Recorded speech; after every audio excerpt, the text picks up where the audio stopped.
Nigeria, I'm Oluwayemi Adelakun, and this is Daybreak Live on Dominion Television. Beginning with the Daybreak gist, the Rivers State House of Assembly has altered impeachment proceedings against Governor Fubara and his deputy. We would look at what led to the decision and what it means for the ongoing political tensions in the state. And I'm Manulu Akpo. As always, we'll bring you the weather reports with updates from across the country to help you plan your day. And shortly after, Daybreak News will take you through the major national and international developments shaping the morning. And I am Samson Balogun. Later, we will examine the newspaper headlines dominating today's front pages in depth analysis with insights from Afolabi, public affairs analyst. As we unpack the issues driving public debate, at the top of the hour, our big story focuses on education and national development with the topic, Education with Impact, Bridging, Teaching, Training and Student Empowerment. We would explore how learning institutions can move beyond theory to equip students with practical skills and purpose. Joining us for this conversation is Binu Feromi, a lecturer and researcher and founder of Project Becoming, a student-based development initiative. Definitely. And round off with Trend Watch, highlighting the stories and conversations gaining momentum across the country before we sign off. Indeed, it's a full morning of context and conversation. And this is Daybreak Live Extra right here on Dominion Television. Exactly. Good morning. Good morning. A beautiful morning this Friday morning. One bad morning, like they say. Like they always say. And it's really nice to be back here on a Friday to talk about trending issues, things that affect average Nigerians out there. And this takes us to Rivers State this morning. I will be talking about Governor Sim Fubara and his deputy. One way or the other, probably with the intervention of the president, the members of the House of Assembly have decided to halt impeachment proceedings against them. And that says a lot about internal democracy. I mean, as humans, as politicians, if you cannot find common ground and settle issues so that it will be for the good of the people of Rivers State, then there's a problem. And I think there has been several interventions, but then this seems to be different. At first, Sim Fubara got an award and dedicated to Nyesom Wike, who he said is his godfather. One way or the other, there's an admission that I have admitted you are the boss. Let's just move on. I mean, it could be sarcastic in any way, but for the greater good, sometimes you don't fight all battles. You just let some things slide and then you move on from there. I guess it's important to know that, like you said, there's a Yoruba adage. I'm trying to recount how it's been said, that, when a madman does not want you to walk, you would find a way to, make the person appease the madman so you can move, because that's all that matters. At the end of the day, you have to go. And so I guess, I'll just start to say that, peace is actually not a political how do I put this now? It's a political responsibility. It is not a favor that you ensure that peace reigns in a place. Thus, it's not an act of favor. It is a responsibility, right? Especially if you have to go down to the people.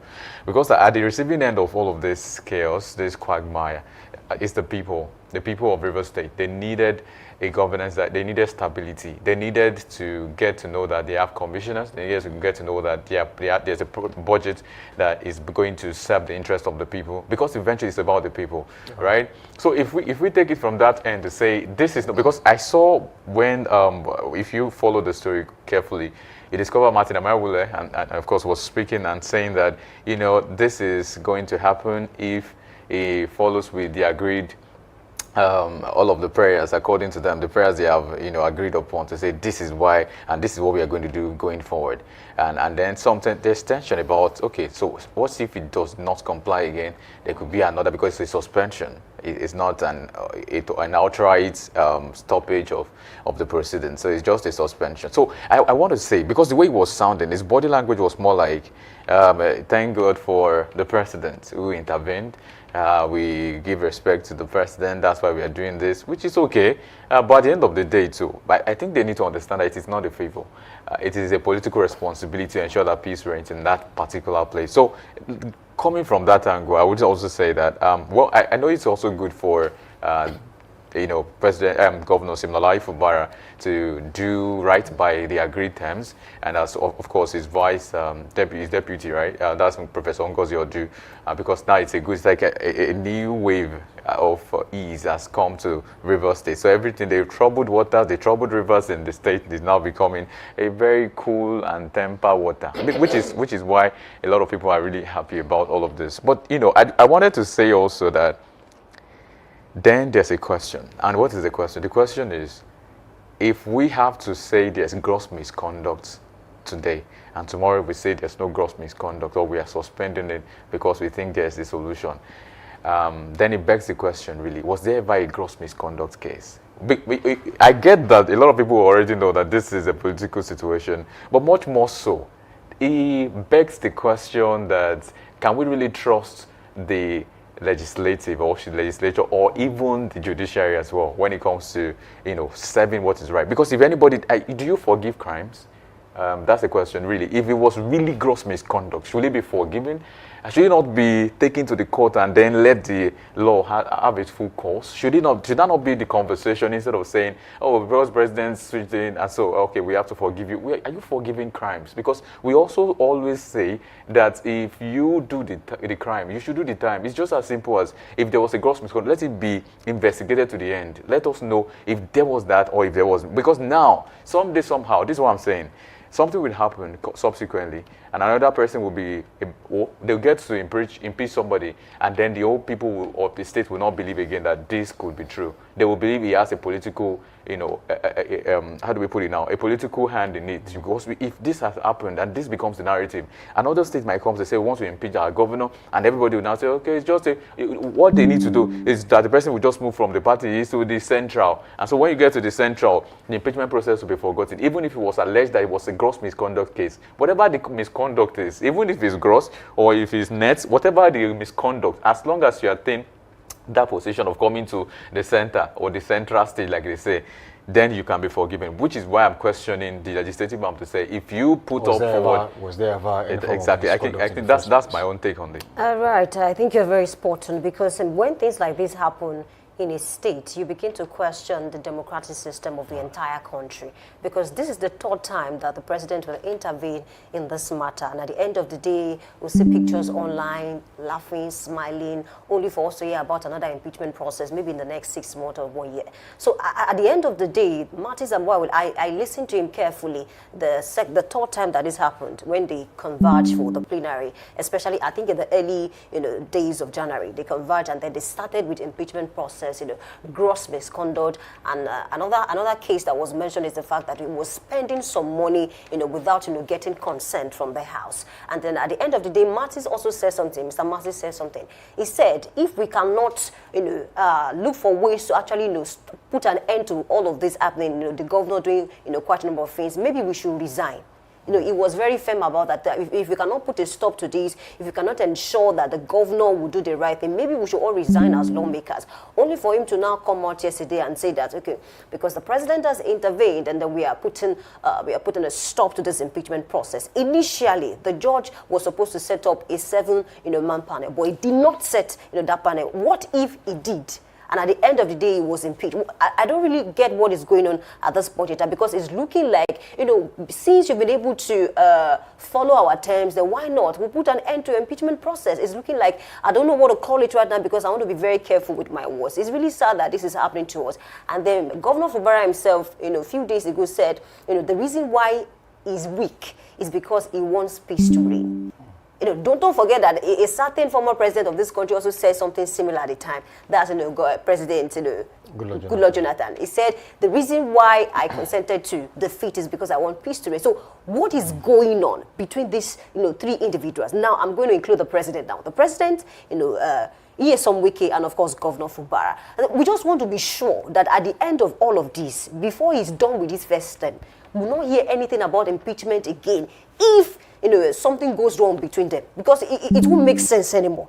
And that's why you now see people now start calling on Trump to say, Trump, come and intervene in Rivers State politics. So it doesn't make any sense. If you cannot ensure that peace will reign amongst these people, at the end of the day, what is it that is always causing issues between these two individuals? They were really close at some point, and I don't know what happened. You know, maybe you agree to do this and you are not fulfilling what you agreed to do at the end of the day, and then we are seeing, and anytime impeachment process comes up, you know, you see certain speakers, or let me say members of the House initially trying to introduce impeachment process. It doesn't make any sense, and we should not continue like this, honestly. Okay, if anyone is to be adjudged to have been the winner of this current resolution found in Rivers State, it will be Governor Simfubara.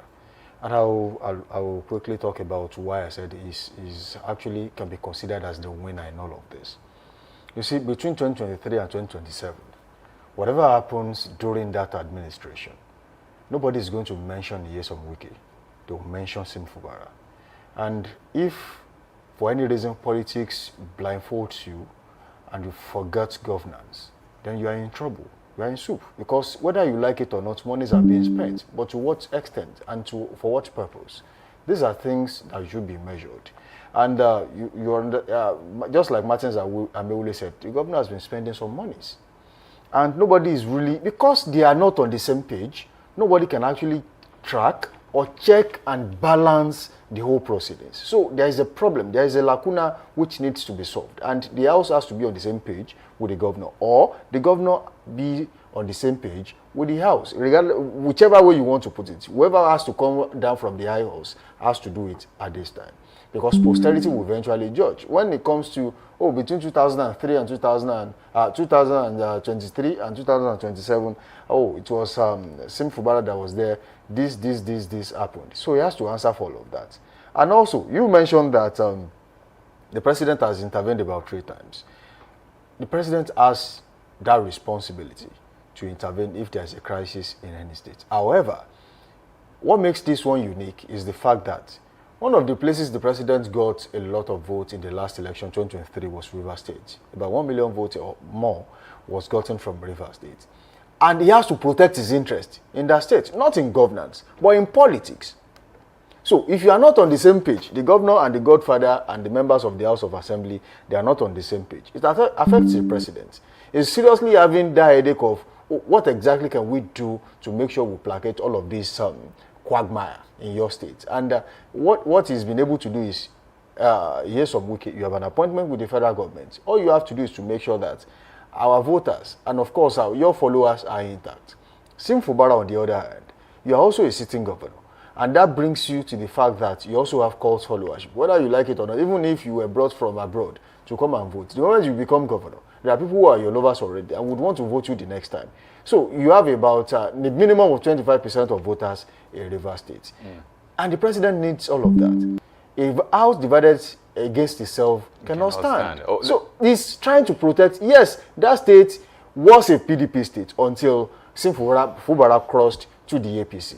So the interest, whether it is APC or PDP, you can see even Nyesom Wike brought Stonye Cole and brought the chairman of the PDP on the same stage and was saying Rivers belongs to us. The only movement we know is the Ashiwaju movement, and there's no other movement except from that. So we are not practicing political party here. We are practicing Ashiwaju's mandate, and that says a lot about how they want to keep their house together.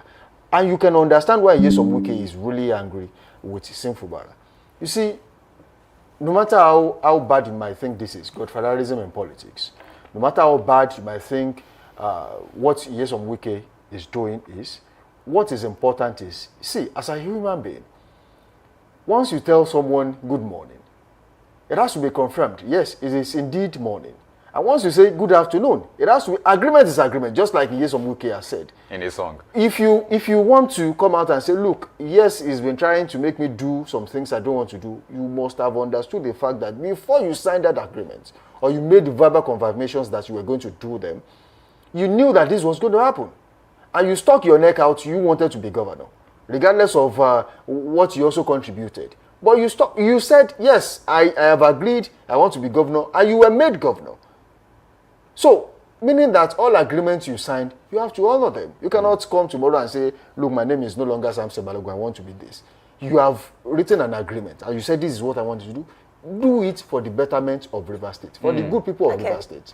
Okay, I think you made a point, and I think that's the main issue. There are certain things that Fubara, accepted initially before he became governor, and at the end of the day, I don't know what happened. You see Fubara with some of the people that don't really like Wiki in River State. It's part of what is actually making Wiki angry to say that, I made you governor and you're trying to make friends with people who don't like me. So the issue now is, now that the president stepped in, to halt the impeachment process, what other things did Fubara, accept to take or to do?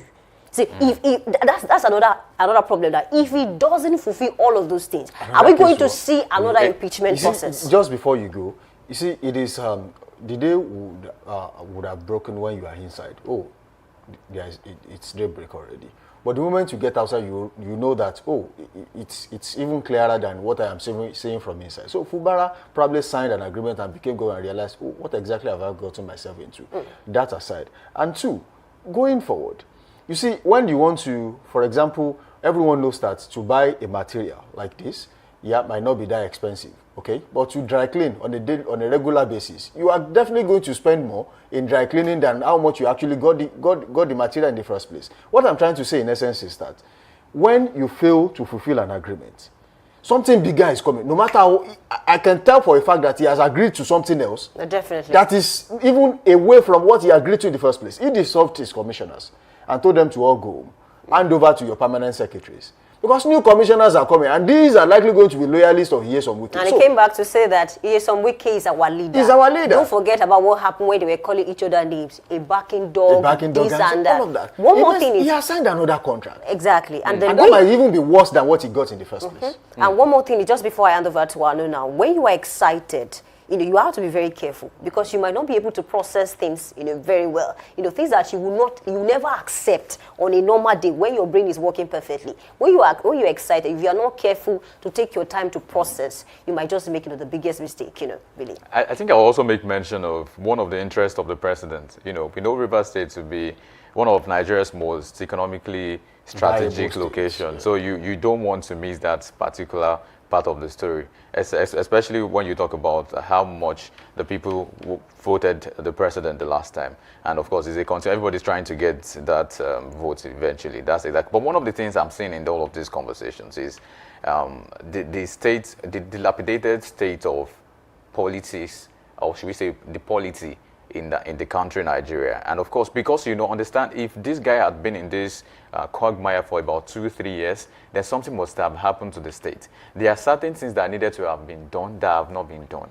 In terms of like maybe leaders, people coming into commissioner and all of that. There are all of those things in question that has not been done. But I just want to say, I hope we could all come to a point where we now start asking all of these people to say why exactly. Maybe we should now ask them questions, maybe after this whole situation, that you have halted a lot of progressive movement that should have happened in the state. You've done a lot of evil, if you understand what it means, because an average man might just think it's just a fight between a political fight, which does not really cause so much harm. It caused a lot of hurt in that state. A lot of persons that are supposed to become something, to do something for their state, have not been able to do that. A lot of budget proposals that, should we say, maybe allocation of money and all of that to some persons and some departments has not been done. And all of this it's a terrible case for the people. If you have to think about it after all of this situation comes down the drain as we are expecting. But I just want to say that I think our leaders have not been really thinking about the people. Because at the end of the day, if the people would win, let them win well. There's a lot of problems in the country. People are already facing a lot of this. There are issues in River State, particularly at the grassroots level. People complaining, hardship is there, and a lot of things, pollution and all of that. And you cannot take all of this from the conversation, except you understand that the people are going to receive this. It's going to take, the evil is going to get the better of the people at the end of the day. I know whatever they get, I'm still the governor, you are still not the governor, all of that, it is just a political situation for them. But for the people, it's a situation that is not, it's something that is not good, especially if you have to think about how to progress in the state. But I guess eventually we've come to the end where everybody says, oh yeah, whatever is the case, everybody's going back to bed, everything is done and settled. But we hope, is this really the end? Exactly, we hope Because this is just the end, and not another political situation will just come up and all of a sudden we have another proceedings to get him out. And of course, speaking to Fubara, just before I go, I think he has what it takes to fight to finish. His biggest goal now is to finish this term and find a way to contest again. If he can achieve that, people will applaud him to say, yeah, you faced a lot of storm, you know, wind blew, but at the end of the day, you won, really. Well, just before we leave that, I think Nigerian governors should know that every second that goes by without their focus on governance, and if the only thing they are thinking about is politics, it can be catastrophic, disastrous, and highly detrimental to the development of their states. And posterity will judge everyone eventually. Let me add to that. Sorry, very briefly. I'll say that peace should not just be a thing we experience once in a while. Right. Let it be institutionalized. Let's have institutions and systems of peace that this is what we are doing. If there's a problem, let's come to this institution. All right. It's a fine place to leave that topic this morning. It is time to help you plan your day, and we'll talk about weather report on this style. And we'll be starting with the ancient city of Ibadan, and that is Oyo State. What the weather looks like in Ibadan, southwest Oyo State as we speak. Weather is currently fair at 26 degrees Celsius. Later in the morning it will rise to 30 degrees Celsius, partly cloudy, humidity at 1%. In the afternoon it will rise further to 36 degrees Celsius, partly cloudy, at 0%. But then by evening it will drop to 29 degrees Celsius, and the weather will be clear and humidity will be at 5%. It will also drop further overnight to 26 degrees Celsius, mostly cloudy, 8% right here in the city of Ibadan today. Okay, let's cross over to Abeokuta, South Fugu. Weather feels like 30 degrees Celsius this morning, and later in the morning is expected to remain at 30 degrees Celsius, partly cloudy around 1%. In the afternoon, there's a rise to 36 degrees Celsius, mostly sunny around 0%. In the evening, it drops to 29 degrees Celsius, clear around 4%, and overnight, it drops further to 26 degrees Celsius, partly cloudy around 8%. And from Abeokuta now to Lagos, the weather is currently fair in Lagos across board. And later in the morning, it rises to 29 degrees Celsius, and it becomes partly cloudy at 4% humidity level right there. And later in the afternoon, it rises much further by 3 degrees Celsius to 32 degrees Celsius, expected to be mostly cloudy in that particular state, that's Lagos State. And in the evening, it drops to 29 degrees Celsius, back to 29 that it was in the morning, and it's expected to be mostly clear at 5% humidity level. And overnight, it drops much further, just by 1 degree Celsius to 28 degrees Celsius, also expected to be partly cloudy at 12% humidity. Maybe there's a chance for the cloud to gather later in the day. All right, leaving the center of excellence, we move straight to the land of honor and integrity, and that is Ekiti.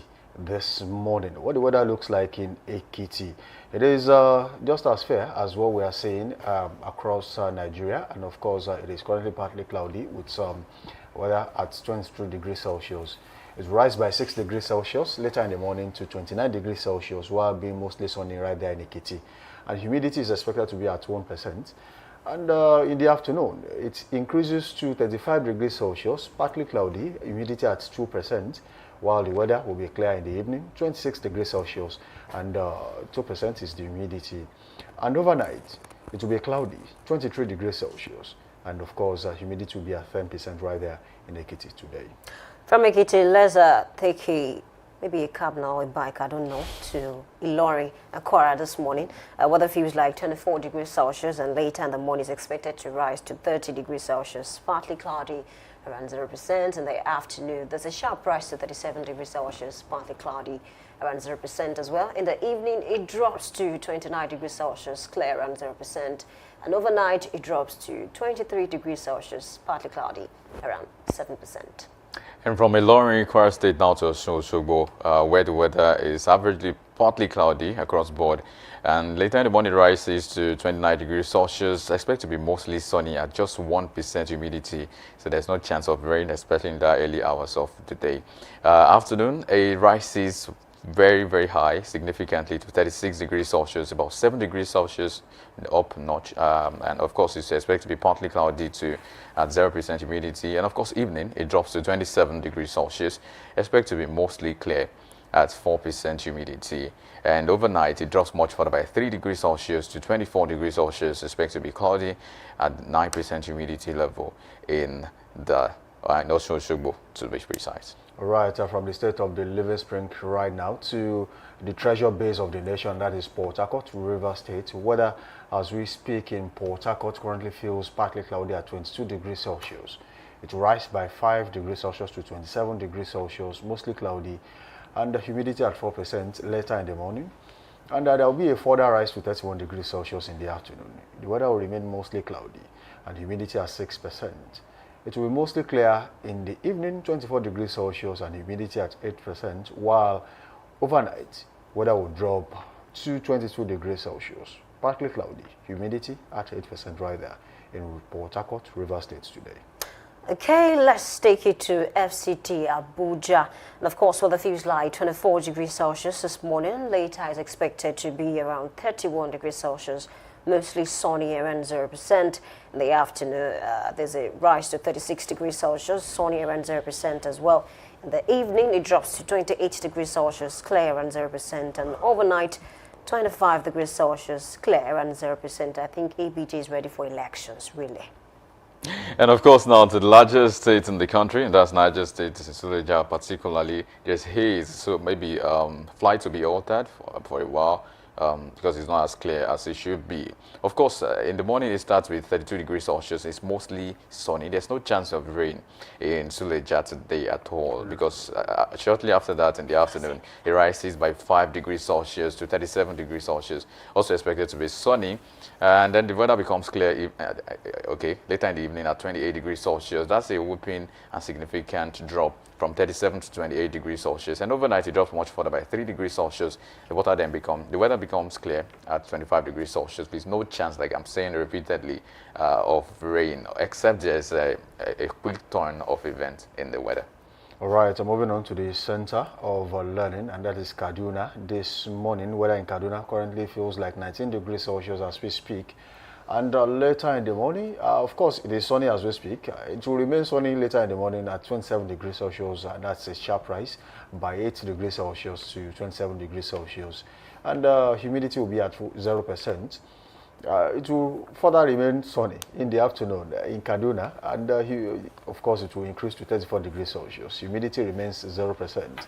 And it will be clear in the evening and overnight, 25 degrees Celsius and 20 degrees Celsius right there in Kaduna today. And of course, that's a fine place to leave weather report this morning. So thank you for joining us so far on this show. Do also link up with us on all socials, Facebook, Instagram, and TikTok at Dominion Broadcast, and on X, formerly Twitter, at Dominion Cast. You can watch us live on our website, www.dominion.org.ng, dominion.org.ng. All right, I do well to link up with us by subscribing to our YouTube channel. Of course, like our pages on all social media platforms. Drop your comments on our live shows, and we'll take them on this show. It's a fine place to leave it, and let's go on a short break. When we return, we'll take the news. We'll be back.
Hello and welcome to Daybreak News on Dominion Television. My name is Anoluakpo Idowu. The Senate has taken up the federal government's economic team over poor implementation of the 2025 budget and what lawmakers described as unrealistic assumptions and the proposed 58.7 trillion naira 2026 budget, raising concerns it may be reduced.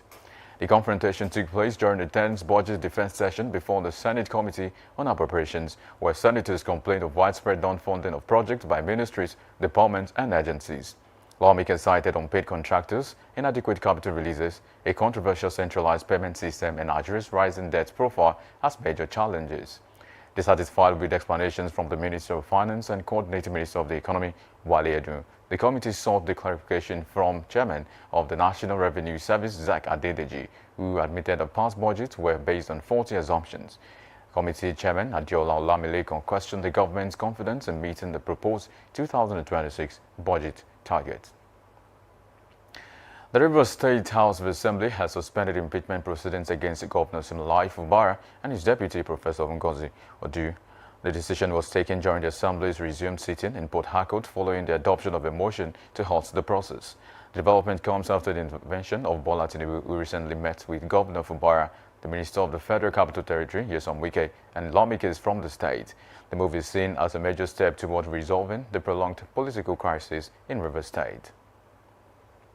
Reactions have trailed President Bola Tinubu's official signing of the Electoral Act 2026 amendment into law, with many questioning whether INEC will address the gaps identified in the new law and whether it will strengthen the legal framework through its own regulations.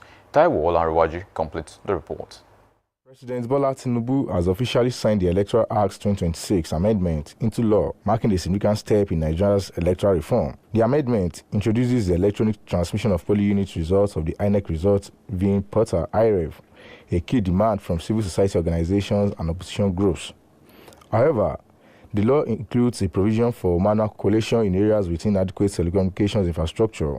The new law has sparked mixed reactions. While some view it as a progressive move, others argue that it falls short of ensuring full electoral transparency.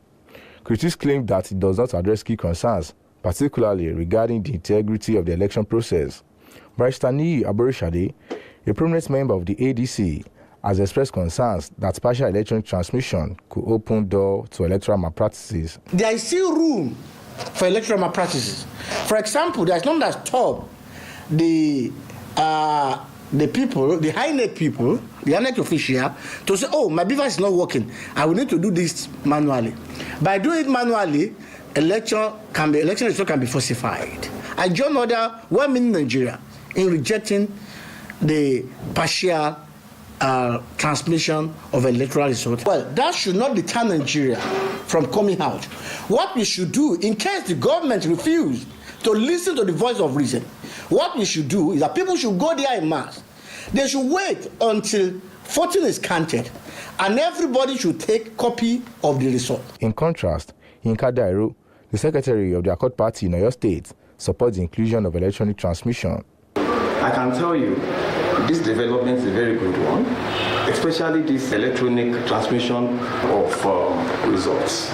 As the 2027 elections approach, Nigerians are left to wonder, will the new law restore confidence in the electoral process? And with the controversies surrounding Electoral Act amendments, will more Nigerians be motivated to cast their votes in 2027? These are the critical questions that remain unanswered. Taiwo Olanrewaju, reporting for Dominion News. Moving on, the Olubadan of Ibadan land, Obarashidi Adewolu Ladoja, has accepted to serve as royal father and chairman of the 2026 World Egungun Festival as preparations intensify for the global cultural event. Oyo State Commissioner for Culture and Tourism, Wasiu Olatunbosun, disclosed this during a courtesy visit to the monarch in Ibadan, saying improvements have been made to enhance visibility and VIP experience. He said over 200 masquerades are expected, with more than 10 countries and 100 cultural groups already indicated interest. Olatunbosun added that the Minister of Arts, Culture and Creative Economy, Hannatu Musa Musawa, has confirmed their participation. The ministry has also engaged leaders of the Ijo Oje Parakpo Welfare Association to strengthen collaboration and ensure smooth organization. The Oyo State Commissioner for Health, Oluwaserimi Ajetumobi, has stressed the urgent need for trained biomedical engineers in Nigerian hospitals to ensure proper maintenance of medical equipment. Dr. Ajit Mobi made the call at the National Oxygen Coordination meeting in Abuja, noting that many hospital equipment failures are linked to the shortage of skilled biomedical engineers. She revealed that Nigeria currently has fewer than 0.05 biomedical engineers per 10,000 people, amounting to roughly 280 professionals nationwide, a gap she described as alarming for a country of over 200 million people. The commissioner explained that biomedical engineers are critical to healthcare delivery as they are responsible for installing, maintaining, and upgrading medical equipment. She added that the federal government of Nigeria is taking steps to address the shortage through specialized university programs, training initiatives, research funding, and partnerships with international institutions to improve capacity and innovation in the sector. And now in business, the governor of the Central Bank of Nigeria, CBN, Olayemi Cardoso, has warned that the rising use of stablecoins and private digital payment platforms could increase foreign exchange volatility and weaken monetary policy in emerging economies. Cardoso spoke at the opening of the G24 Technical Group meeting in Abuja, where he said unchecked digital payments could encourage currency substitution, regulatory fragmentation, and capital flow pressures. While acknowledging that digital innovation offers opportunities to improve cross-border payments, the CBN governor stressed the need for strong coordination to protect monetary sovereignty and macroeconomic stability. He added that cross-border payments remain slow, costly, and fragmented, noting that high remittance costs and settlement delays continue to exclude millions, especially small businesses, from global financial opportunities. And in sports, Super Eagles head coach Eric Chell is reportedly demanding a new contract that would see him earn up to $130,000 monthly, significantly higher than his current $50,000 salary. According to reports, the proposed amount is meant to cover Chell's entire technical crew and personal assistant, contrary to earlier claims of a $100,000 demand. Additional demands include full autonomy over team selection, friendly matches, camping programs, youth development initiatives, and the freedom to monitor players both locally and abroad. Chell also wants salaries paid promptly, bonuses extended to his personal assistant, and regular coordination meetings with national team coaches. The Nigeria Football Federation, NFF, is yet to officially respond to the demand. And that's about it on Daybreak News. You can visit our website on www.dominion.org.ng to watch us live and interact with us. You can also follow us across our social media platforms on Facebook, Instagram, TikTok, YouTube, and LinkedIn at Dominion Broadcast, and X at Dominion Cast. And that's Daybreak News. I am Anu Oluwapo Idowu. Thank you for watching.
Need a professional space to bring your vision to life? Dominion Television Studios offers state-of-the-art facilities perfect for your next broadcast, commercial, corporate video, or live event.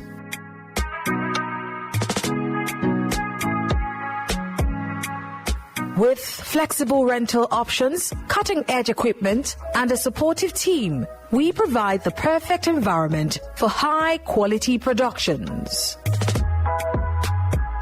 Unleash your creativity.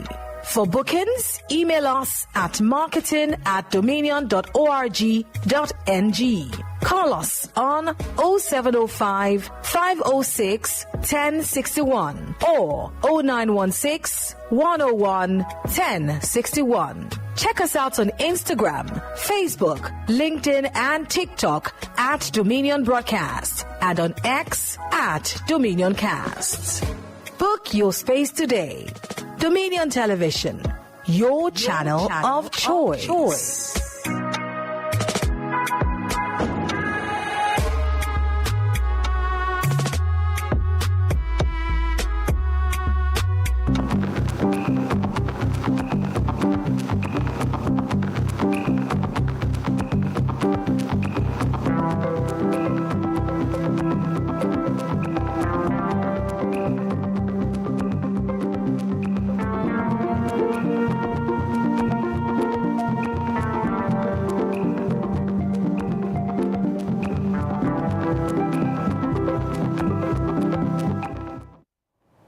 Welcome back. Thank you for staying with us this morning. This is newspaper headlines and analysis. I'm Oluwayemi Adelako. I'm not alone in the studio this morning. I have with me Afolabi, the public affairs analyst, a very strong one. Welcome on board this morning. Good to have you today. Definitely. Happy Friday. Happy Friday. And how are you preparing for FC2 polls right here from Ibadan? Let's wait and see. All right, let's start with this headline from Daily Sun, the banner headline actually, that says Electoral Act, Tinubu has signed death warrant. That's coming from ADC, ACF, Kuka Center, Yega Africa, others knock president. And according to INEC, they want to test run this new Electoral Act tomorrow for the FCT polls. But ADC is coming out to say President Bola Ahmed Tinubu signed a death warrant. What a comparison, really. Well, if that is what they are saying, I want to say that let's have to text first and see how deep is the death warrant. Because there's an election coming up on Saturday in the FCT, and something must be on ground to work with. If the Electoral Act was unable to be signed, then there is no need for that election, But I also want to say that, yes, so many, within each of that protests against the electoral reform, the president went ahead to sign it. I would have said that it may not go down well, like I expect opposition to start talking about it. But it's something that we should just try first to see how it works. So many clauses have been changed from Congress to party nomination, to primaries, and so many other ones. But I want to also say that we may not get it, we don't expect it to be perfect in all totality. Our own democracy, I will not want to say it is nursing democracy, but it's a kind of democracy that many areas are that we are testing. So for the ADC, they have a good talk. Let's wait and see. Okay, should INEC experience, numerous glitches for this election, is there a chance that it can be reviewed before the general elections? Yeah, there are big chance that they can be reviewed because, one, it is the outcome of this first election using this electoral reform bill or materials to say that, yes, this area has been covered, this area we are not able to be touched, this one we don't really need it at all, and that is where we should start from. I wouldn't want to condemn it in totality, even if I have my own personal opinion on some clauses in the material. But I want to say that we should have something to start with. We should be able to put up a particular act that will make us to have a free and fair election come Saturday, that is tomorrow at the FCT. So whatever we have now, let's go into the field, let's test the water, and let's see how it goes. Of course, we'll talk about that on Monday. But still talking about FCT polls, I want to take another headline from Daily Sun that says FCT Council poll. Again, PDP chairmanship candidate withdraws for APC in another Wike broker deal. Because when I read the story early this morning, I was a bit surprised. 2 PDP candidates stepped down for APC candidate. And then according to them, they are following the advice of a father, which is some Wiki. Well, I want to say that, do we still have PDP as a party contesting? We still have PDP. And which of the parts of the PDP are we having? We still have PDP governors, really. Okay, the ones recognized by the INEC is owned by Yeson Wike. Right. And if Yeson Wike is the one broken priest between the PDP that stepped down for the APC on ground, then do we have PDP? That is just the question. Are you getting my point? I do. I'm not saying that what they have done is right, But I'm asking that it's the same man that is in charge of both the APC there and the PDP there. So if he's so free, he will like just say, let the PDP guy step down for the APC. Are you getting my point? So the thing is, we don't have PDP as it is right now, because the caucus of the PDP that we have that is recognized by INEC is owned by Weston Wike, who is working for the APC president, who is in charge of the governor of Kwara State, of Cross River State, who is an APC man. But what is APC, scared of really? Because initially FCT used to be majorly dominated by the PDP. Yes. But things change over time. So what are they scared of? If they have that, huge number of persons, that are members of the APC, what are they scared of? A lot of things APC is scared of. APC is scared of the people's reaction. Those in the ends of affair of APC are few. Those who will determine their fate are many. Those are the people who are on the ground, who are the grassroots people, who are mostly affected. They are doing everything to make sure that by the time it comes to one party system, then you don't have anything to say than to say let there just be they've won. And that is where we wish to say both Soroti Wale, because there is nobody that is standing in as an opposition. I mean, Wike said a few days ago that if you don't support Bola Ahmed Tinubu, you will lose. That is it.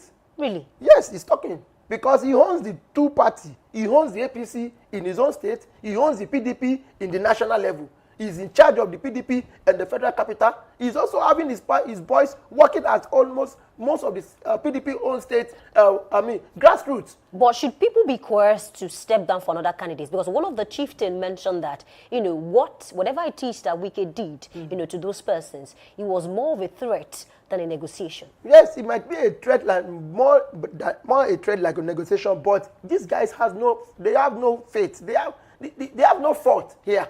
If they may even get to that particular point, and INEC will delete their names from the ballot box, from the paper, from the voting something. Because we have seen things like that before. We have seen it before, because this is an INEC recognizing a Wike group as the PDP in charge. So how do you want them to cope? And they are of the Turaki-led faction, and you want them to not dance to the tune of the Wike faction. Wike faction is what INEC is recognizing as it stands right now. And that only faction is what is expected to produce or present any candidate for election. So, and these guys may not be at that particular faction, and they want to contest. If we can stand before them and tell you, come, I will disown you. Not only that, I will make sure even if you come to win this election, we'll be taken away from you because we don't recognize you. If it is in that area you want to call it a threat, yes, that is a threat. But in the area where Wike is the man in charge of the APC at his own state and the man in charge of the PDP at the national level, then they don't have choice. It is even better for them to step down early right now than to wait and be dogged about it and get it out outrightly by the time they lose out, because they don't have anything to pay to stand for. There will not be any stand footing for them. They will lose everything. They will lose outrightly. So it's better for them to just get it threatened and then get a financial settlement and then leave the so stage. It's basically, election calculations. We'll see to that. The election is tomorrow, definitely.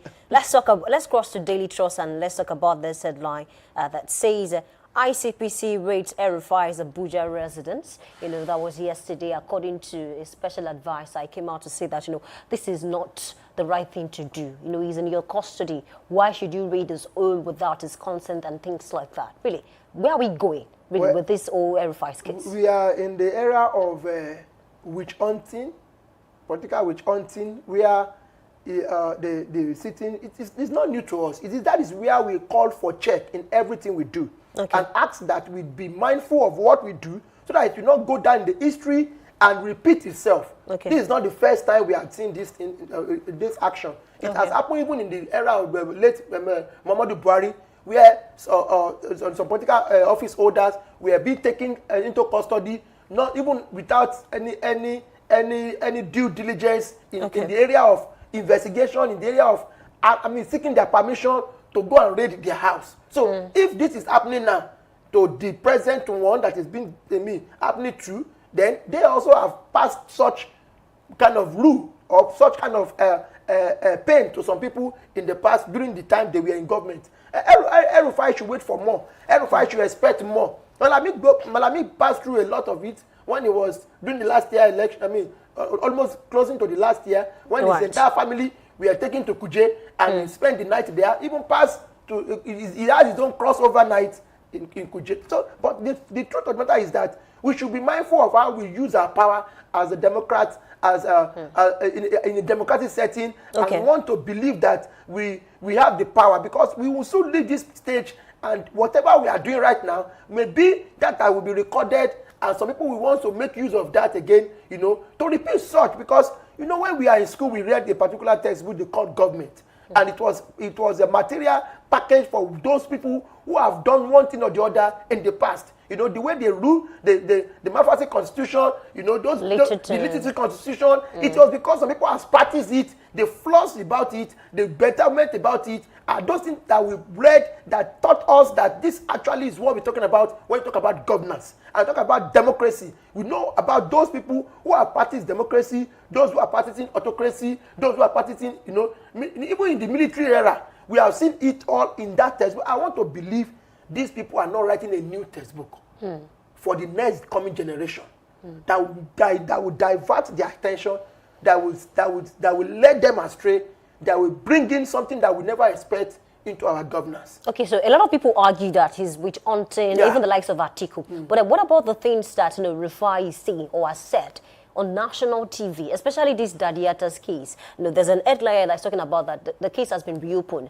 and then even people visited, the wife of Dadiata to just ask her questions. Do you think it's possible to, get a clarity on that particular issue? Because it's over 6 years now that the guy was kidnapped. Yes.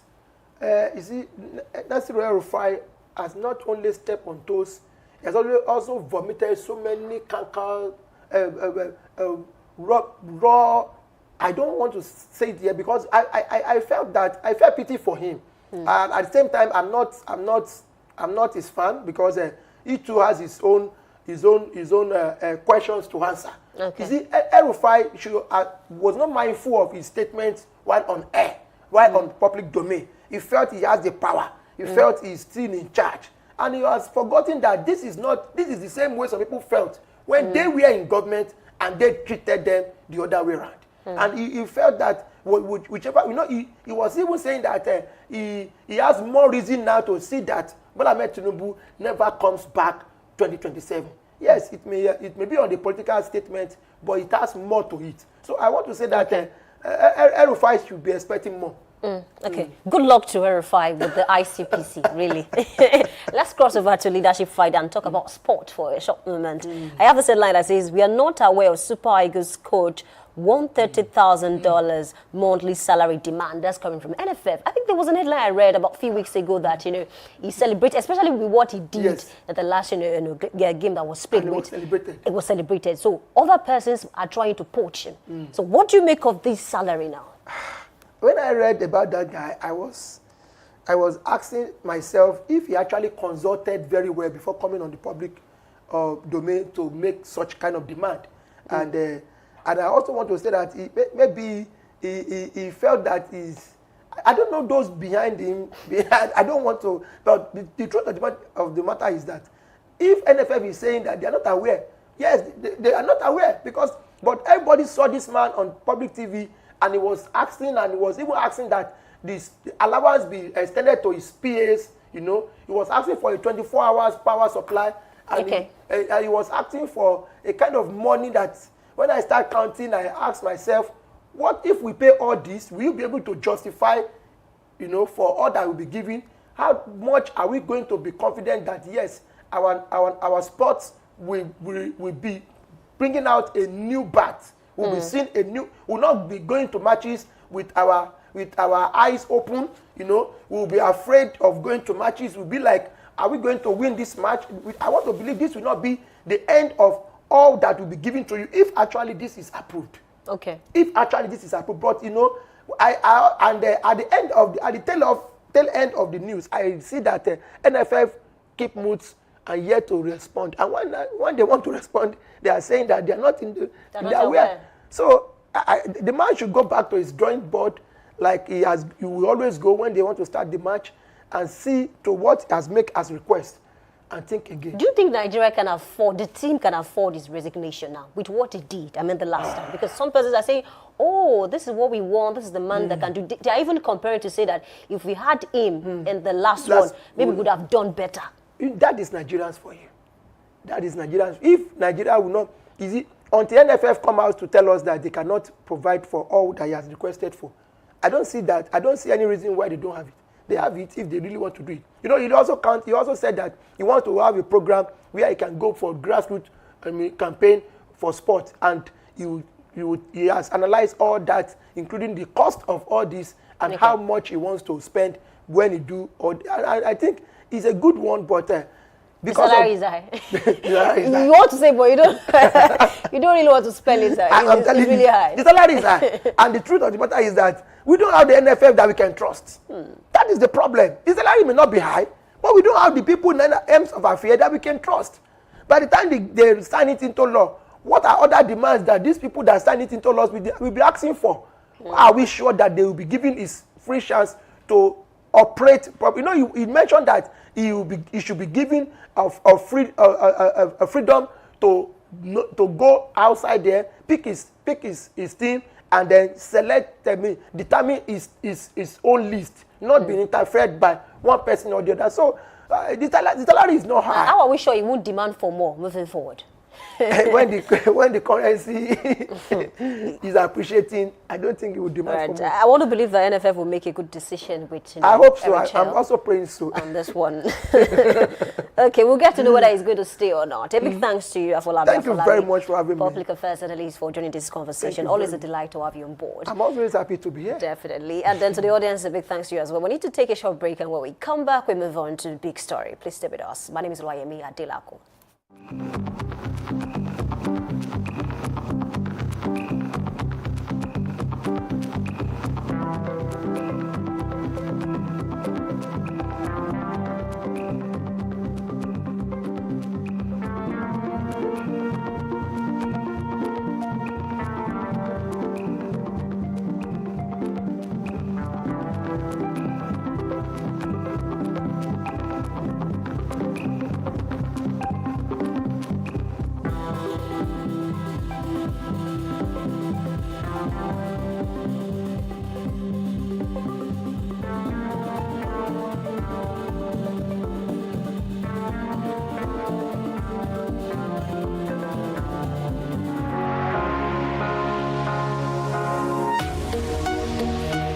Live from the heart of the action. Welcome to the nerve center of Next Level Broadcasting.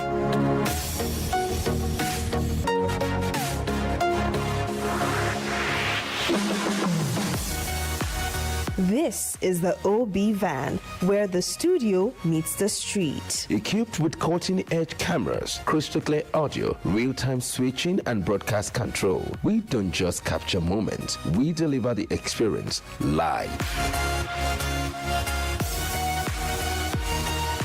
Anywhere, anytime, from stadiums to red carpets, breaking news to buzzing festivals, weddings, birthdays, and all sorts of ceremonies. We bring the world to your screen in real time. It's not just a van, it's a complete mobile production house, a command center, a broadcast beast. This is more than a broadcast. This is the OB van difference. Live, loud, limitless.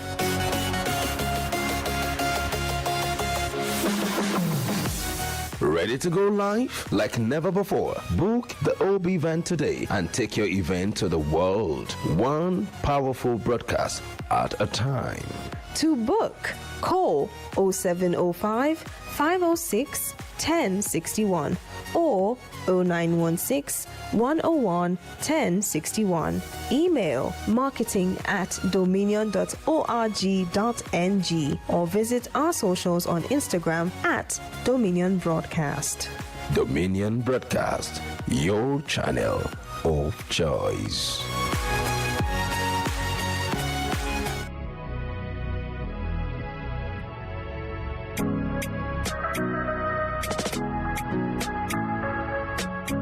Need a professional space to bring your vision to life? Dominion Television Studios offers state-of-the-art facilities perfect for your next broadcast, commercial, corporate video, or live event.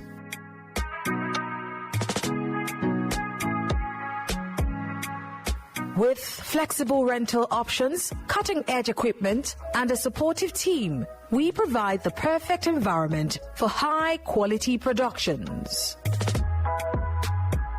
Unleash your creativity.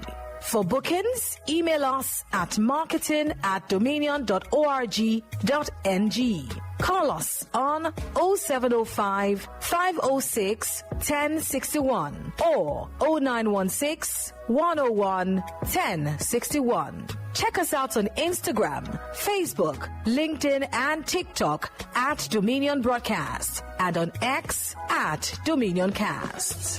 Book your space today. Dominion Television, your channel of choice.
Good morning and welcome to the big story on Daybreak Live. Today we focus on an issue that affects every family and future of our nation, and that is education. But beyond certificates and classrooms, we ask, are we preparing students to pass exams or preparing them for life? In a rapidly evolving world driven by innovation and competition, the focus must shift to education with impact and bridging teaching, practical training, and real empowerment. And joining us is Bino Feromi, a lecturer at the Department of Languages and Literature, Faculty of Arts at Lee City University. She holds a BA and MA in English Literature and is currently pursuing a PhD, all from Lee City University. She is also an entrepreneur, humanitarian, and founder of Project Becoming, a student-focused initiative empowering young people through tours, trainings, conferences, and summits. And this morning our topic is quite elaborate: education with impact, bridging teaching, training, and student empowerment. Samsi Balogun is my name, and thank you for joining us. Now, let's do a quick dive into what we're about to discuss. Education has always been seen as the key to success. Parents invest in it, government budget for it, and students dedicate years to it. Yet, many graduates still face unemployment or lack of practical skills. This reveals a clear gap between schooling and empowerment. While traditional teaching emphasizes theory and examinations, today's world demands more: critical thinking, communication skills, digital literacy, adaptability, and problem-solving skills. Students need exposure through mentorship, internships, leadership programs, and entrepreneurship training. This is where bridging teaching and training becomes crucial. Initiatives like Project Becoming show that when students are guided beyond textbooks, they gain confidence, clarity, and direction. Government must support this shift by investing in modern learning infrastructure, vocational education, and stronger school-industry partnerships. At the same time, the private sector should provide internships, mentorships, and sponsorships for innovation-driven programs. So, when educators, government and businesses work together, education moves from certification to transformation, producing graduates who are not just employable, but capable of impactful jobs. Thank you for joining us so far on this show. Bino, Feromi, good to have you in the studio. Thank you so much, Mr. Sam. I'm so happy to be here. Thank you so much. Thank you very much, sir. All right. There's a lot to discuss on this show this morning. So when we talk about education with impact, what does this truly mean? Education with impact. See, there are two terminologies here, education, and then there's impact. Education is learning through the academic line, the academic mode of teaching and learning, and then teaching them to assimilate the curriculum that has been assigned through the government, and you know the way they do their the way we do the coursework and curriculum. Now, impact is you doing things, the outcome, things that will yield result, positive, of course. So education with impact means that teachers are now evolving. We need to evolve, and then we are being conscious of education and bearing in mind that the impact must be positive.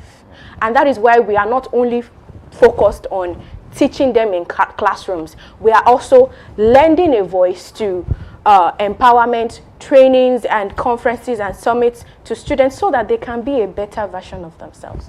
So, thank you, sir. In your experience as a lecturer, yes, sir, where do you see the biggest gap between classrooms, education, and real-world readiness for students? Yes, as a lecturer, I see students who strive to make first class, to make A's. Let me use myself as an example. When I was a student, I wanted to prove myself, not to anybody actually, but just because for me to know that I can be better, so I strived to be an A student, and which I got. And then constantly I forget that the world outside doesn't really care about how many A's you have, okay? But I was dedicated. I didn't really care. Of course, I was getting stipends. My parents were giving me money, my mom, and also all of these were together. I didn't really think much of the outside world, you understand? Which is a mistake. As students right now, you should start thinking of what you want to do and how you want to do it immediately after school, which I did not think of. So when we are doing this, they strive to get A's, and then they waive other things that they throw at them, which is like empowerment for them. And that is why I'm so grateful to my university. We try as much to promote innovation in the university with students. Actually, we have innovation trainings to let them know that when you are done with this certificate, that certificate alone is not enough to market yourself outside. You need to have something more. So that takes me to this question. Exactly. Are Nigerian schools producing students, graduates who are employable out there, or some who would eventually need to retrain after school? Of course, as of now, from my own experience, yes, we are producing schools, we are producing students, graduates who are employable, yes, because we are not only focused on the curriculum, we are also focused, like I said, on innovative skills as well. So yes, they are employable, and if you want to train more, that is a personal decision. Learning never ends, it continues. So what are the practical skills you think Nigerian students currently lack? Practical skills, yes. Let's start with communication. Communication skills. They are shy, they don't want to talk, even in class they keep quiet, and which is a major concern. And when it gets to, do you understand everybody shouts yes? Yeah, of course. Yes, they will say yes. Abi, they will say yes. It takes only observant teachers to notice that, okay, you stand up, tell me what I've said earlier, and then when they don't do that, you have to start over and just brush through. So as I was saying, communication skills, they need to harness this. They need to work on this, because we know we are in the world of networking, yes. So if you don't know how to market yourself and communicate properly, there is a major problem. And if it is not tackled at the bottom root level,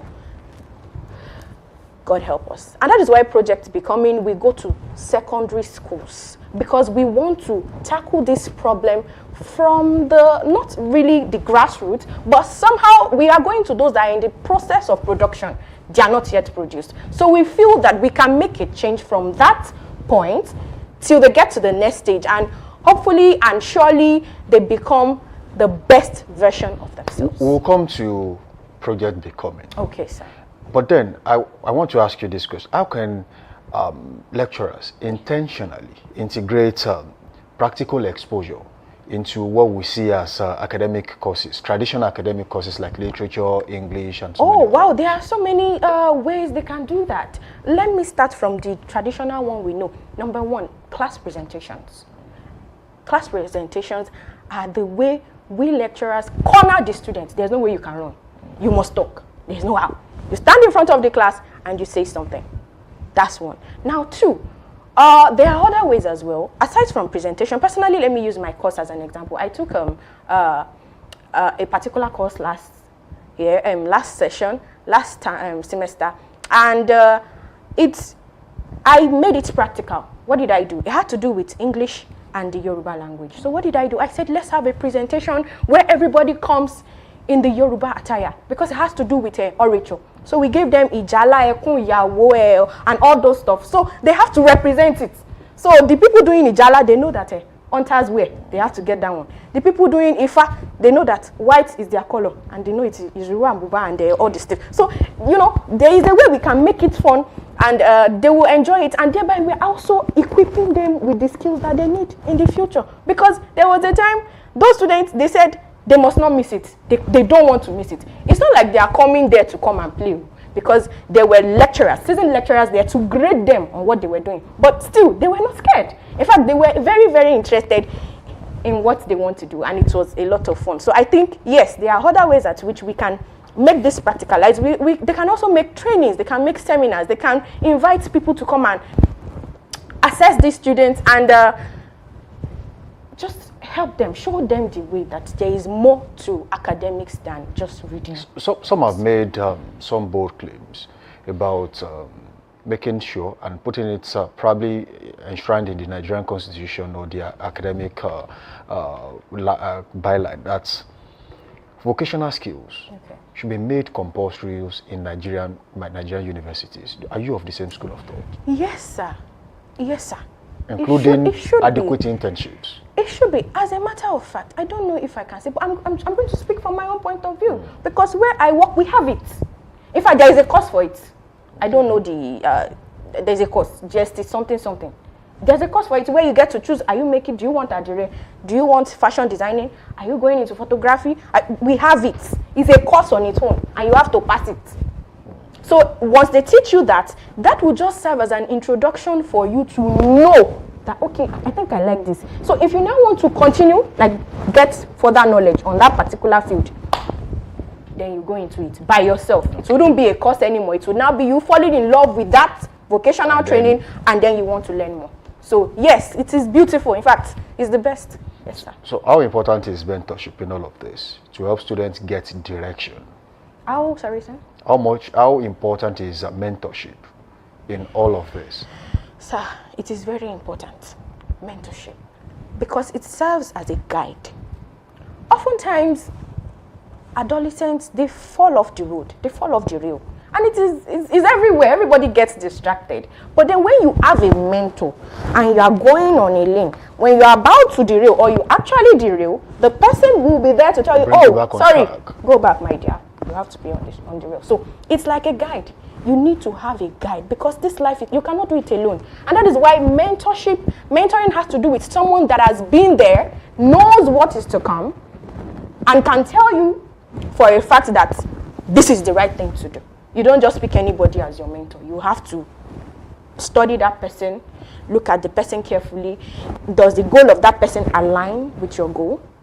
So once you can identify that, then the work is done. So that person, you would have to start going back and forth. You would have someone to guide you. Sometimes it can be your parent. Sometimes it doesn't have to be your relative.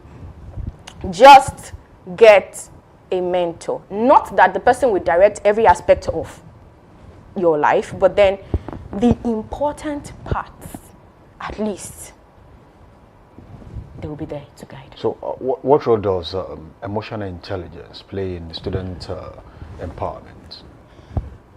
Emotional intelligence is quite important for the empowerment.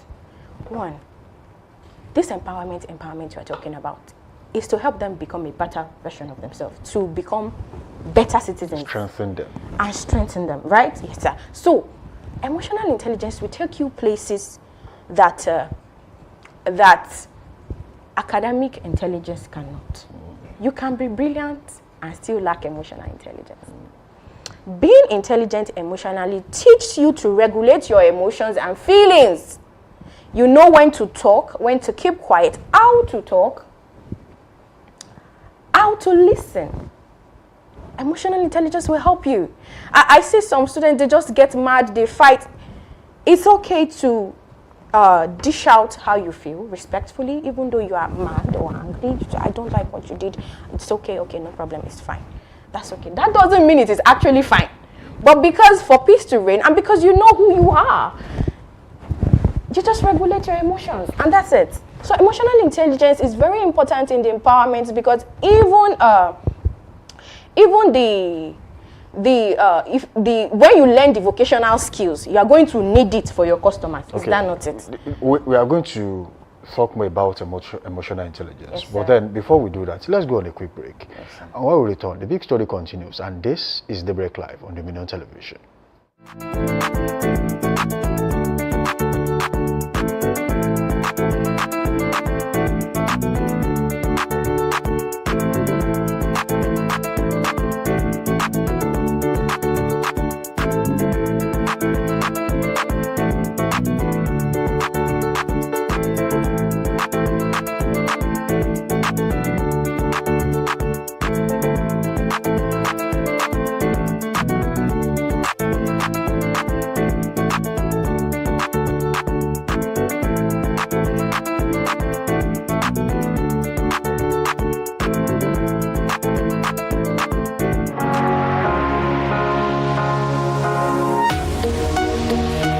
Live from the heart of the action. Welcome to the nerve center of Next Level Broadcasting.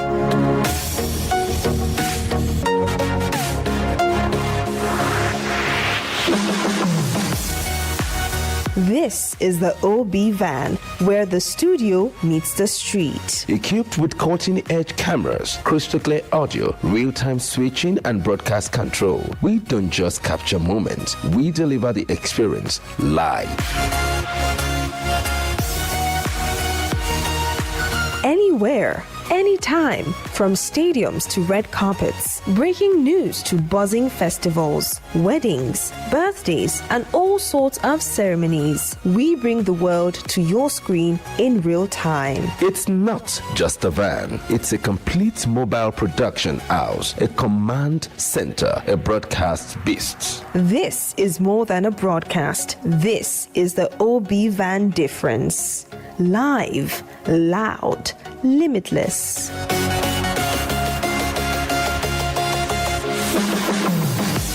Ready to go live? Like never before. Book the OB van today and take your event to the world. One powerful broadcast at a time.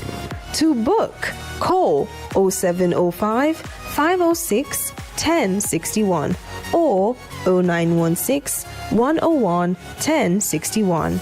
Email marketing@dominion.org.ng or visit our socials on Instagram @Dominion Broadcast. Dominion Broadcast, your channel of choice.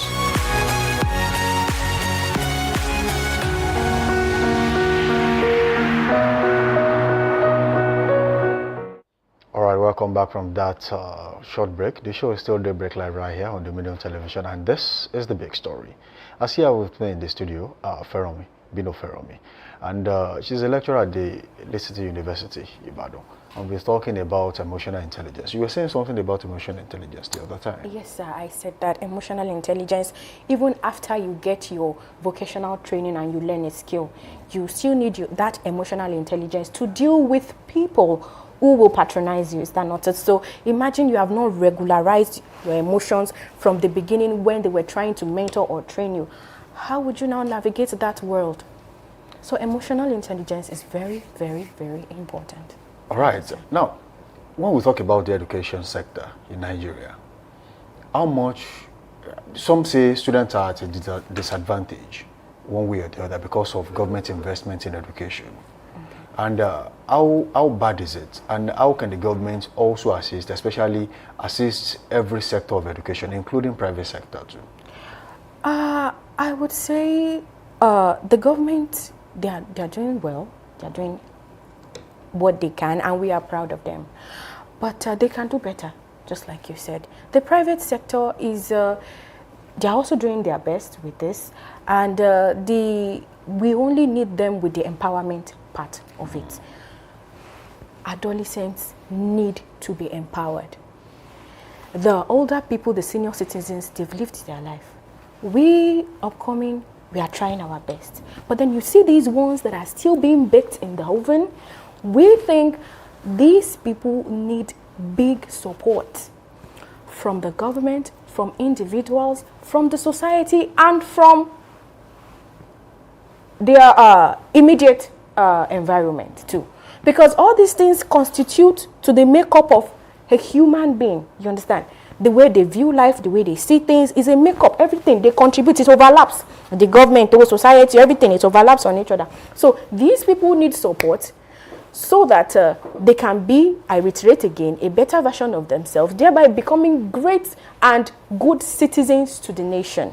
And all this coming together will give us the bright future that we've been expecting. So I think, yes, the government should please support empowerment programs, and also that these youth would have access to these things, and hopefully everything will be fine. Now let's talk about Project Becoming. Yes, sir. It's a project that you started.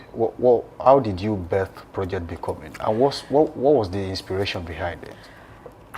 Wow, okay.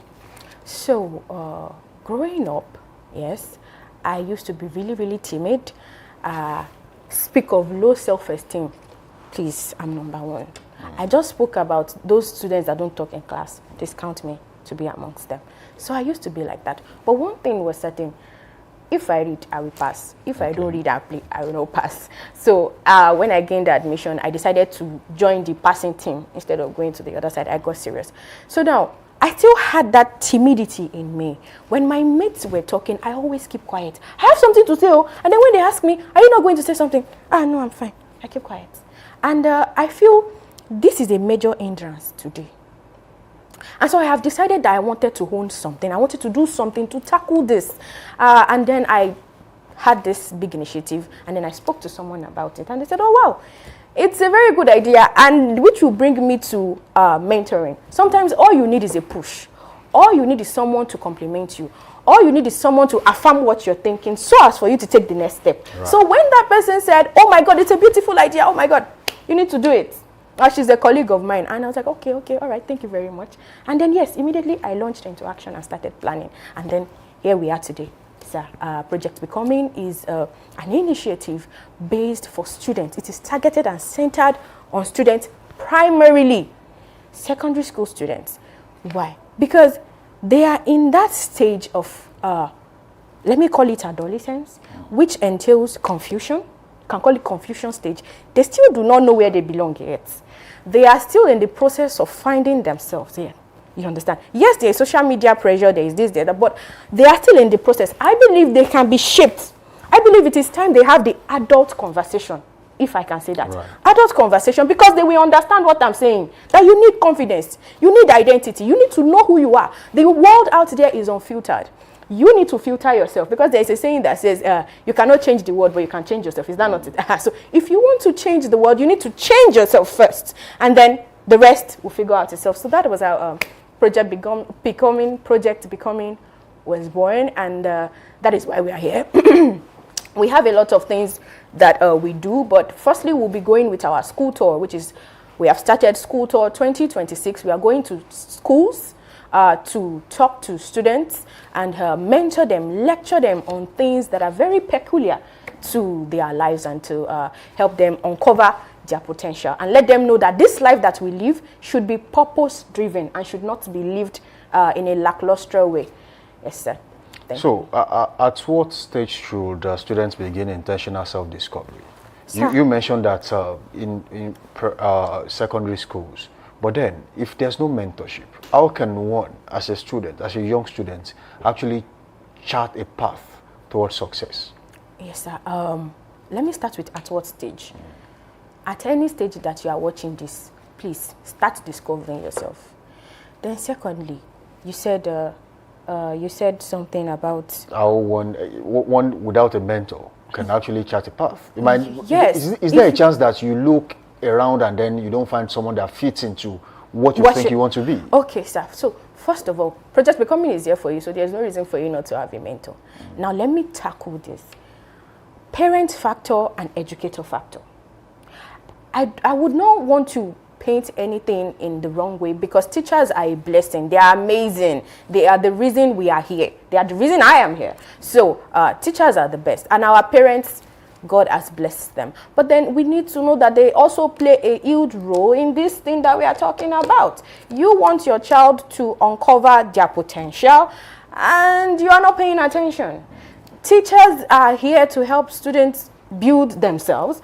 And they are neglecting some parts. I'm not saying they do, but there are still some parts that are still there. And nobody is being blamed because teachers are trying their best and they are the best for real. So Project Becoming is here to take that load off the teachers so they will not feel guilty like, hey, and this boy, he needs mentorship. But then they have a lot of students. So don't worry, we are here to come and help you mentor them and talk to them and train them to become a better version of themselves. And then another thing we tackle is stress management and mental health. Okay. This is an aspect of students' life that is not really being talked about. You know, they get stressed as well. Academic stress on its own is a lot. I mean, we still have secondary students who go to school and then they study about 15 per semester. Per subject. Term, no, per term. Is it even 15? Is it not like up to 20 something? 20 something. You understand? They have how many periods a day? Is it not, I don't know, maybe 9 periods or 8 periods? About 9 or 8 periods. And they have to sit down and learn. And it's not even the same topic. It's overlapping physics, this one, that one. And it's a lot. And then some of them will go home and still work and do. They'll have to think. They have to play as well because play has to be part of it. And then peer pressure. And then results will come out. Bam. Oh my God. And the report card is red. And it is red. And for some, it is blue. So, how do they navigate this? They are stressed as well. Their mental health is important and we are here to help them with it. You understand, sir? So we also teach cultural values. This cannot be overemphasized. Respect, integrity is almost out of the world. Now we need to let them know that respect is essential. It is essential. Respect for yourself, respect for your friend, respect for your parents, respect for your teachers, respect for the government, respect generally. So the respect, you say that it starts from yourself. It is when you respect yourself, that you bring out your purpose and say, okay, this is what I stand for. But then when you don't respect yourself, you just live your life in a carefree way. But then when you respect yourself, sir, is when you are disciplined and say, okay, this is the time to read. Right? I want to jot down my goals for the day. All right, I'm supposed to go to this place. I'm supposed to do my assignment. I'm supposed to go help my mom do this. I'm supposed to then you list everything and then you make sure you smash the goals. Well, and then when all those people that have sent you those messages come, they will say, oh, well done. And they will respect you because you have done something that is worthy of what? Respect. Okay, let's talk about parenting and role of teachers in school. Yes, sir. Understandably, parents will have to play a part and teachers will play a part. At what point do they meet? And what is the clear difference between these two?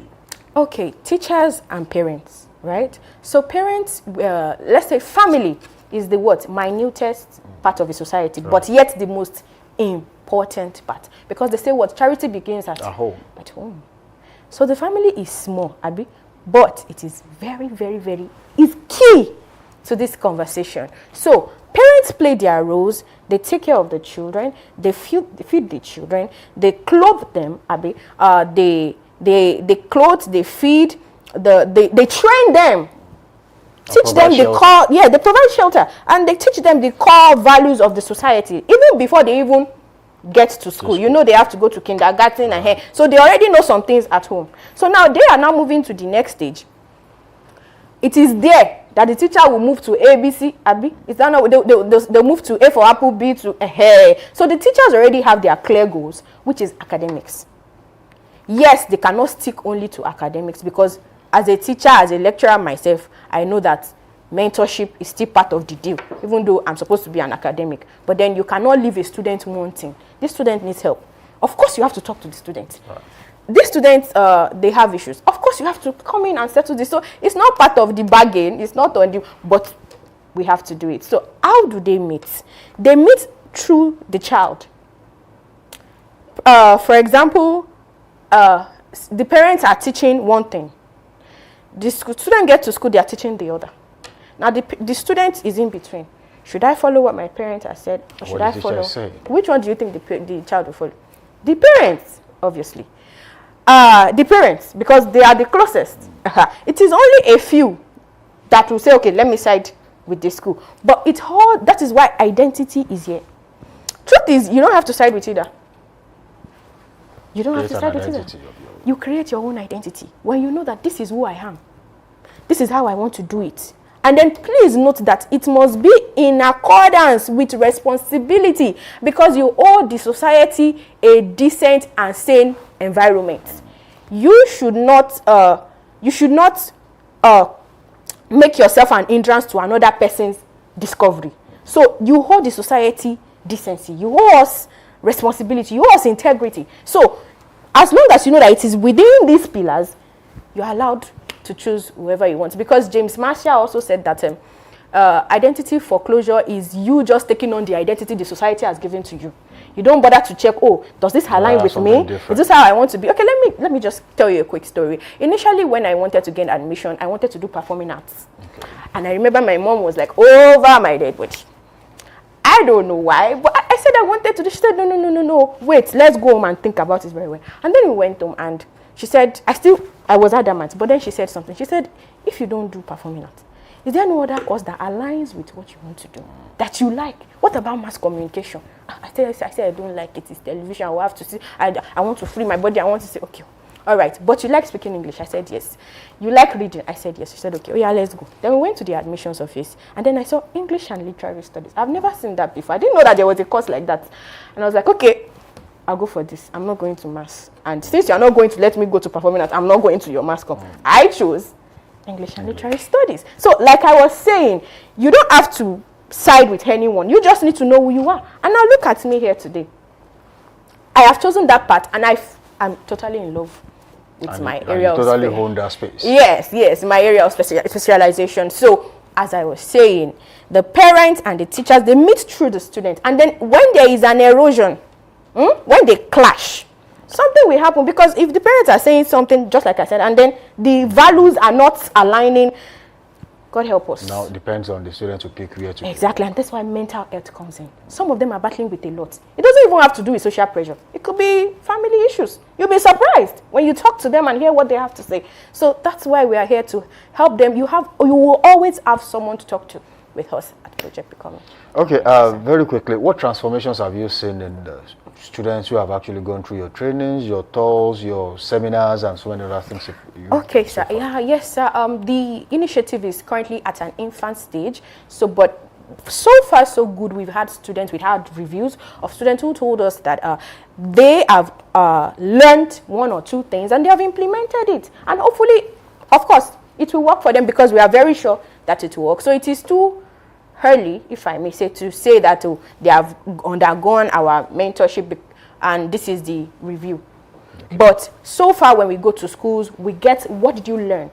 I learned this, I learned that. And they don't even have a note. It's not like they jotted it. So it's just talk, and then we call them, what have you learned? And then they give it to us, and we're like, oh, wow, we have impacted lives, and it's a good one to do that. Okay. I am so proud. Before we go, yes, what reforms do you think the government can implement to make education more impactful in Nigeria and Africa? Yes, people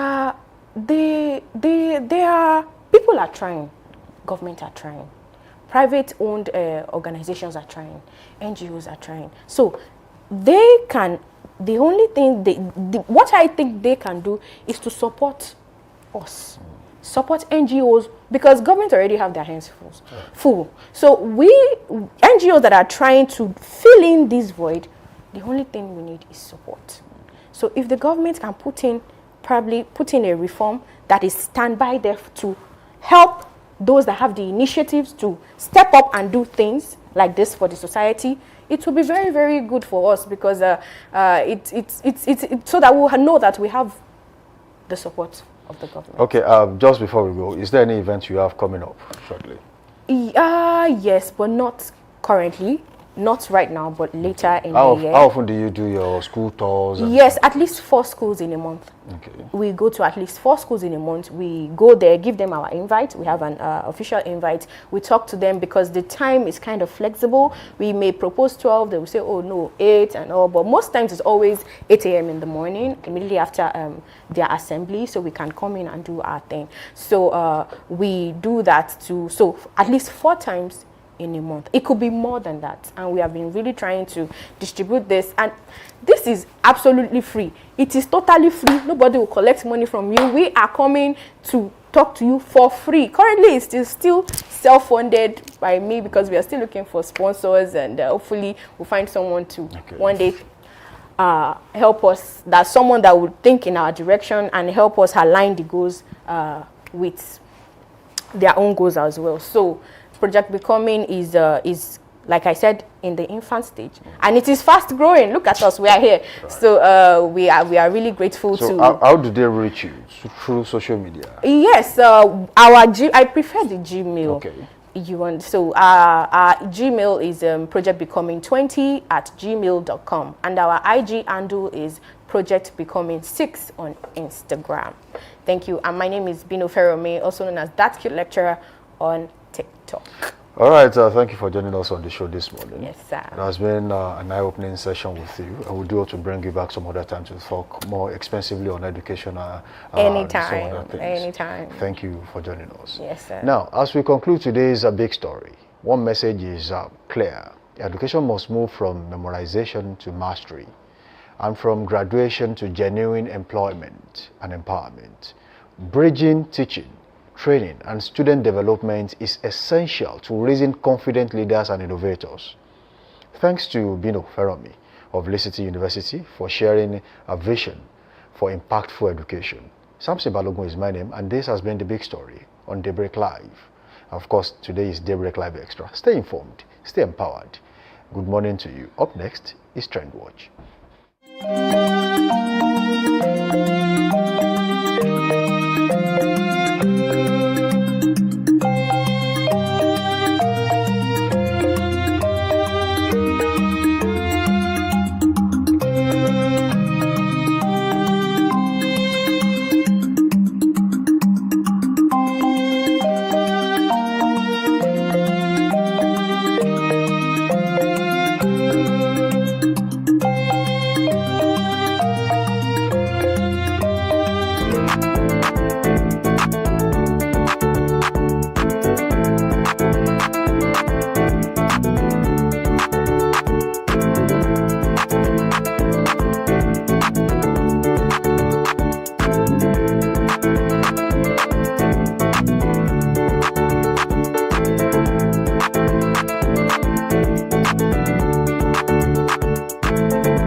Need a professional space to bring your vision to life? Dominion Television Studios offers state-of-the-art facilities perfect for your next broadcast, commercial, corporate video, or live event.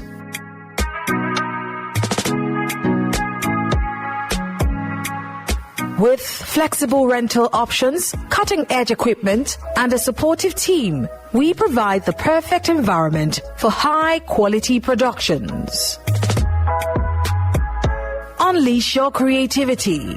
For bookings, email us at marketing@dominion.org.ng. Call us on 0705 506 1061 or 0916 101 1061. Check us out on Instagram, Facebook, LinkedIn, and TikTok at Dominion Broadcast and on X at Dominion Cast. Book your space today. Dominion Television, your channel of choice.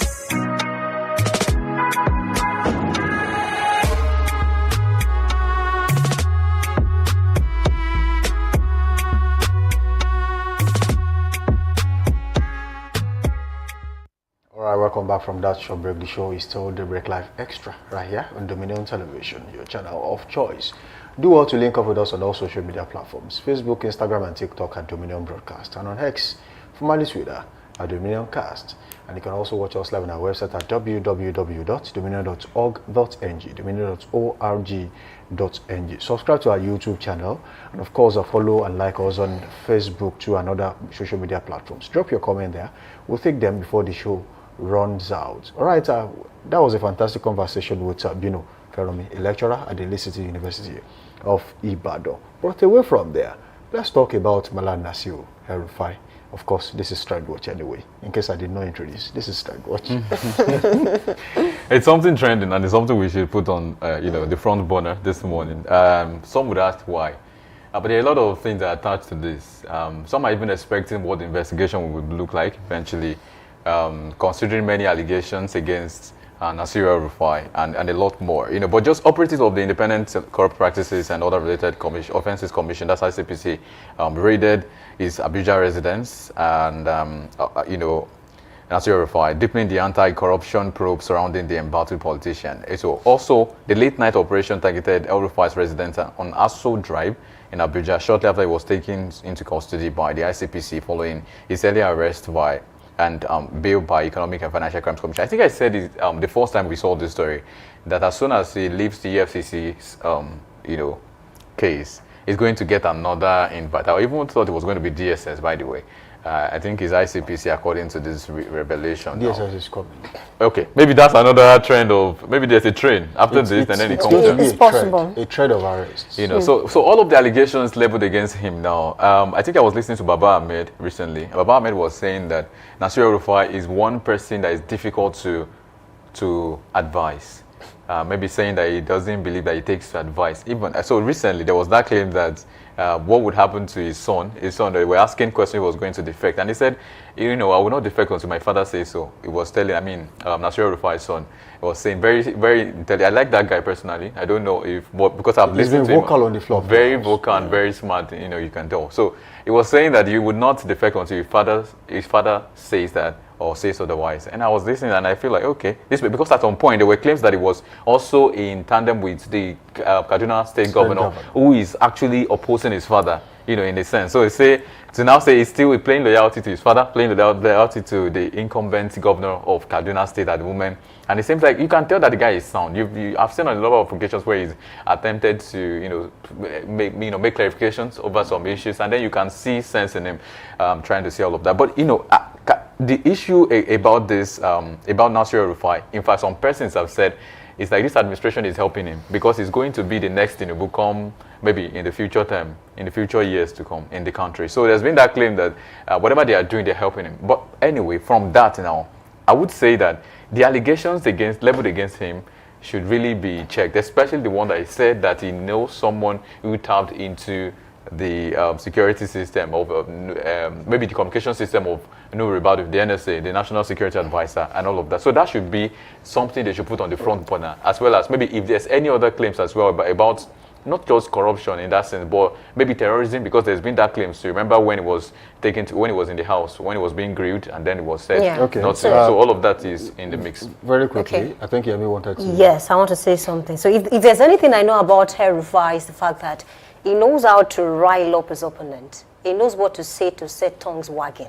He knew he was going to be arrested, and of course, he went on national TV to drum that bomb to say that, you know, he listened to the conversation of NSA, and of course he also talked about that that was, you know, kidnapped sometimes in 2019. So those are even new cases. He has like, you know, he has like cases before that time, you know, concerning his 8 years in administration as governor of Kaduna State, I think 2015 to 2023. You know, according to the State House of Assembly, you know, he needs to come and account for about 432 billion naira. And of course, he needs to also talk about some loans that were taken, you know, that he, according to him, said, you know, those loans were distributed to education, infrastructure. They said he should also come and account for the loan. One more thing is that the House is also saying, you know, there are some contract that he awarded to some persons, and then he needs to come and explain those contracts too. So he's trying to, I don't know how El-Rufai is doing it, he's adding more problems, I mean, to the problems that, you know, he needs to solve with the EFCC, ICPC, and of course the DSS. One thing about El-Rufai is that if there's anyone who understands APC, you know, more than, you know, most politicians, is El-Rufai. He worked with APC, you know, he sold APC to Nigeria, and so he understands the game, you know, more than, you know, quite a number of persons that you might need to mention. At the end of the day, he knows what is going to happen. He also said that, you know, I know that they want to arrest me. So he knew they were going to arrest him, and of course, he knows what he's in for. At the end of the day, it depends on the EFCC. Now, no, I don't want us to, just like, you know, when I read comment online, some people will say, you still witch hunting, you know, the APC is trying to witch hunt him. No.